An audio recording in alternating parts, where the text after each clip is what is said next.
Halo teman-teman, salam sehat selalu untuk kita semua, salam sejahtera kembali dengan saya Bung Ropan, dan semoga teman-teman tetap semangat ya untuk mendukung tim nasional Indonesia khususnya U23 yang sedang bertarung di Piala Asia U23 di Qatar dan sekarang sudah masuk ke babak perempat final nantinya pada tanggal 25 hari Kamis waktu setempat atau Jumat dini hari pukul 00.30 waktu Indonesia bagian Barat. Rizky Ridho dan kawan-kawan akan bertarung melawan Korea Selatan untuk memperebutkan satu tiket menuju ke babak semifinal. Ya, yang sedang ramai dibicarakan saat ini kan bagaimana Nathan Chow Aon ini pulang setelah menghadapi Yordania dan kita bisa menang untuk membawa kita lolos ke babak 8 besar, menciptakan sejarah di kancah Piala Asia U23. Ya, banyak juga yang kaget, saya juga sendiri agak kaget dengan berita tersebut. Dan ini pemain yang bagus, ya, pemain pembeda di lapangan tengah ketika dia bermain dengan Ivar Jenner, sehingga banyak netizen penggemar sepak bola ingin Nathan kembali. Dan harapan itu menjadi kenyataan. Pak Ketua Umum PSSI, Pak Erick Thohir barusan mengirim WA ke saya untuk memperlihatkan bahwa upayanya, lobi-lobi tingkat tinggi yang dilakukan oleh Pak Erick Thohir ini berhasil dengan set. Luar biasa Pak Erick. Terima kasih banyak. Ya, setelah saya membaca, ya ini malam-malam sudah masuk dini hari, terpaksa saya harus cepat juga bergerak ya untuk bisa memberikan info karena banyak yang menunggu dari tadi sore sampai tadi malam ini menanyakan terus kepada saya. Dan saya juga hari ini 2 kali saya mungkin WA ke Pak Erick untuk terus meminta tolong untuk perkembangan dari Nathan Chow ini. Jika ada perkembangan yang bagus tentunya bagaimana pihak Heerenveen bisa memberikan izin. Dan akhirnya ya tadi sudah masuki jam 00.30 Pak Erick sudah mengirim WA dan menyatakan bahwa upayanya berhasil dan kita harus berterima kasih juga kepada pihak klub Nathan Chow Heerenveen. Karena Nathan tuh kenapa pulang, dia dibutuhkan. Selain hanya ada kesepakatan 1 pekan, 1 minggu setelah dia lepas pada tanggal 14 yang lalu, dia akan bermain dengan 3 kali melawan Qatar, Australia, dan Jordania. Kemudian dia harus pulang. Itu kesepakatan awal memang. Harus dipatuhi. Dan Nathan pulang ketika selesai menghadapi Jordania. Tapi tenaga Nathan itu dibutuhkan. Sehingga Pak Erick itu tergerak. Banyak juga netizen penggemar sepak bola kita juga mungkin mengirim ya ke IG-nya atau ke sosmednya Heerenveen untuk meminta tolong sehingga ini dibaca. Ya, Ferry Dehan, saya pikir chairman dari Heerenveen ini tahu persis. Dan mungkin Pak Erick sudah mengontak beliau termasuk dengan head coach ya, coachnya Heerenveen, pelatihnya Nathan dan Tom Haye yang bermain tim senior. Kees van Wonderen pasti tahu. Ya, dia harus lapor tentunya kedua petinggi ini kan, Ferry Dehan dan Kees van Wonderen. Sehingga Nathan harus dilepas pergi kembali ke Qatar. Itu yang ditunggu-tunggu berita ini.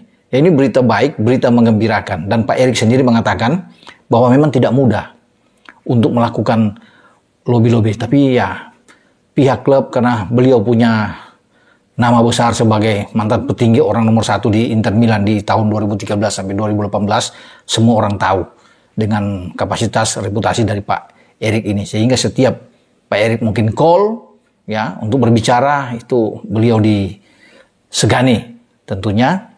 Dan kita bersyukur ya, bahwa Nathan bisa kembali ke Qatar, ke Doha untuk bersiap menghadapi Korea Selatan. Bahkan ya sekarang dia sudah siap-siap ya di Instagram dia berkemas ambil koper dan pagi nanti dia bisa tiba ya di Doha untuk bersiap lagi latihan sehari menjelang pertandingan melawan Korsel karena ini penting. Korsel tim yang sangat kuat, juara grup, 3 kali bertanding di grup B, 3 kali menang, sapu bersih, tidak pernah kebobolan. Tim asuhan Hwang Son Hong ini bagus sekali mereka. Yang mereka menang 1-0 dari Uni Emirat Arab, kemudian menang 2-0 dari China, ya Tiongkok, dan terakhir memukul Jepang salah satu tim favorit dengan 1-0. Sehingga mereka 6 poin berhadapan dengan kita.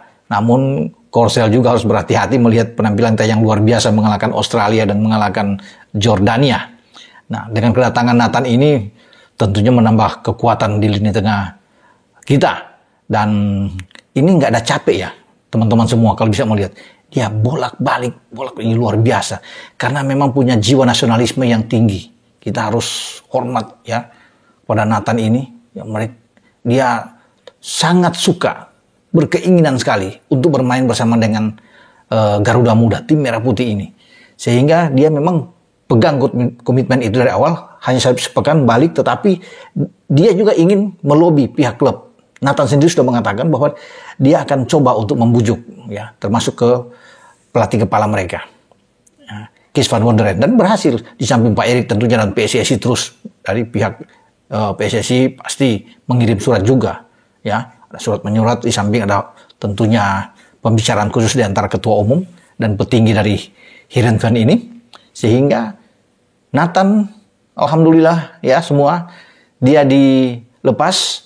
Dan Pak Erik mengucapkan juga terima kasih kepada seluruh supporter yang juga sudah ikut membantu mendoakan dengan Nathan akhirnya bisa kembali memperkuat tim kita di saat kita membutuhkan tenaganya. Ya, dia tampil luar biasa melawan Yordania.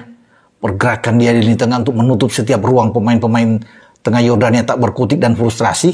Itu yang kita akan tunggu nantinya dalam pertarungan melawan Korsel ketika dia ada di sana bersama dengan Ivar Jenner untuk bermain sebagai double pivot, ya, ditemani tentunya di kanan oleh Fatur Rahman, Fajar, dan di kiri ada Pratama Arhan. Nah, ini suatu komponen yang sangat kuat, dibantu dengan pertahanan, ya, ada Justin Hopner, ada Rizky Ridho dan Ferrari atau Komang yang akan dimainkan oleh ST.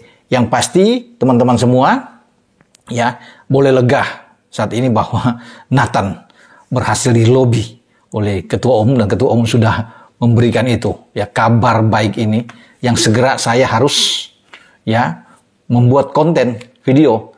Tidak perlu harus tunggu-tunggu lama, walaupun ini mungkin biasanya sudah teman-teman sudah tidur, udah larut malam, sudah masuk bahkan pada Rabu dini hari, tapi ini harus, karena ini berita yang luar biasa dengan pergerakan dari seorang ketua umum kita, Pak Erick Thohir. Jadi Pak Erick ini udah melakukan langkah-langkah yang luar biasa. Di Liga 1 dia hentikan ketika klub-klub itu hanya ingin melepaskan 9 pemain. Pak Erick bilang istirahat dulu. Yang penting pemain-pemain ini bisa dilepas, berangkat, ya, hingga STY itu agak lega bisa ikut ke Piala Asia U23.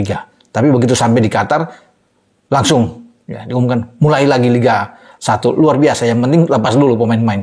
Nah, lobby-lobby selanjutnya yaitu Nathan. Hanya seminggu itu dilepas di fase grup kan, diberikan izin oleh manajemen atau pihak Heerenveen. Dan dia melakukan itu dengan sangat baik. Itu pertama, ya sudah. Kemudian lobby dari Pak Erick lagi. Bagaimana dengan pihak manajemen Cerezo Osaka yang tadinya tidak akan melepas Justin Hubner. Dan akhirnya Hubner menyusul, ya, setelah bermain di Piala Jepang, ya, Piala Liga Jepang menghadapi Grula Morioka, dan mereka bisa menang. Dan akhirnya Justin Hubner datang juga, walaupun dia melewatkan satu pertandingan dengan Qatar, tapi dia hadir, ya, di saat menghadapi Australia. Bahkan dia langsung ke lapangan. Bayangin dari bandara, ya, dia dengan kopor ke lapangan pingin main, tapi STY bilang tunggu, babak kedua aja ente main, ya, sabar. Akhirnya dia bermain di babak kedua juga, ya, padahal masih lelah, tapi karena itu kerinduan, keinginan dia, ya, jiwa nasionalisme yang sangat tinggi, ya. Oke, setelah itu yang keempat, ya, ini ketika Nathan balik, nah ini bola susah lagi nih. Erik harus memutar otak lagi, bergerak bagaimana merayu, membujuk lagi pihak Heerenveen untuk membutuhkan dia. Karena kalau menang, posisi kita untuk ke Olimpiade musim panas di Paris terbuka. Kalau menang melawan Korea, itu paling penting, ya. Kalau sudah di semifinal aman lah. Tengah tahun pembicaraan ke depan bagaimana, apakah dia akan terus. Semoga Nathan akan bersama dengan kita kalau kita bisa melewati Korea, ya, timnya sangat kuat ini untuk masuk ke babak selanjutnya dan meraih tiket menuju ke Paris. Ya, itu yang tentunya diinginkan juga oleh STY sebagai pelatih kepala. Oke, sampai di sini saya memberitakan info ini bahwa Nathan akhirnya dilepas dan dia sekarang sedang OTW menuju ke Doha. Dan sekali lagi, ya, salut untuk Pak Erick Thohir. Dengan saya Bung Ropan berbicara di sini. Ciao.